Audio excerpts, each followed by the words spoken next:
আসসালামু আলাইকুম রহমতুল্লাহ। প্রিয়দিনী ভাই ও বোনেরা, পবিত্র কোরআনুল কারীমের সূরা বনী ইসরাঈলের ৮২ নম্বর আয়াতে আল্লাহ পাক রব্বুল আলামিন বলেন, ওয়ানুনাজ্জিলু মিনাল কোরআনি মা হুয়া শিফাউ ওয়া রাহমাতুল লিল মুমিনিন।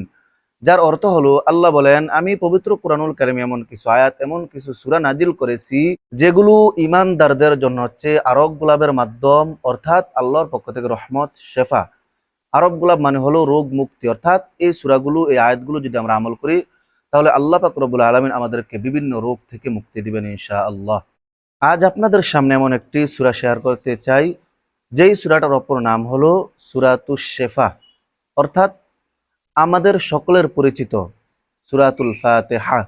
সহিহ বুখারী শরীফের হাদিস, আবু সাঈদ খুদরী রাদিয়াল্লাহু তাআলা আনহু তিনি বলেন, যে হাদিসের মাধ্যমে বোঝা যায় সাহাবায়ে কেরাম সূরা ফাতিহার মাধ্যমে চিকিৎসা গ্রহণ করেছেন এবং তারা কঠিন কঠিন বড় বড় রোগ থেকে মুক্তি পেয়েছেন। সুবহানাল্লাহ।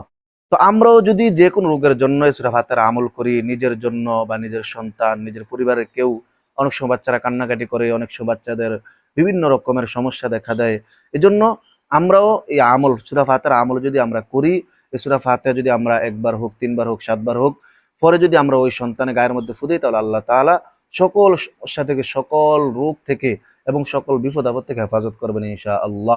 সূরা ফাতিহা এ সম্পর্কে ইবনুল কাইয়্যিম রাহিমাহুল্লাহ তিনি বলেন, এই সূরা ফাতিহার আমল আমি বারবার করে দেখেছি। আমার যত জায়গা, শরীরে যত জায়গায় ব্যথা হয়েছে, আমি বারবার সূরা ফাতিহা করে ফু দিয়েছি। আল্লাহ পাক রব্বুল আলামিন আমাকে ওই ব্যথা থেকে মুক্তি দিয়েছেন, শাফা দান করেছেন। এজন্য প্রিয় দিনী ভাই বোনেরা, আপনারা ওই সূরা ফাতিহার আমল বেশি বেশি করবেন। যে কোনো রোগের জন্য আপনারা বারবার আমল করবেন, বারবার সূরা ফাতিহা পড়ে আপনারা শরীরের মধ্যে ফু দিবেন, অথবা বারবার সূরা ফাতিহা পড়ে আপনারা পানির মধ্যে ফু দিয়ে ওই পানি আপনারা পান করবেন। তাহলে আল্লাহ পাক রব্বুল আলামিন আপনাদেরকে বিভিন্ন রোগ থেকে মুক্তি দেবেন ইনশাআল্লাহ। আল্লাহ তাআলা আমার সকল দিনী ভাই বোনদেরকে সূরা ফাতিহার আমল বেশি বেশি করার তৌফিক দান করেন এবং সকল রোগ থেকে যেন আল্লাহ তাআলা মুক্তি দেয়। আমিন। আসসালামু আলাইকুম ওয়া রাহমাতুল্লাহ।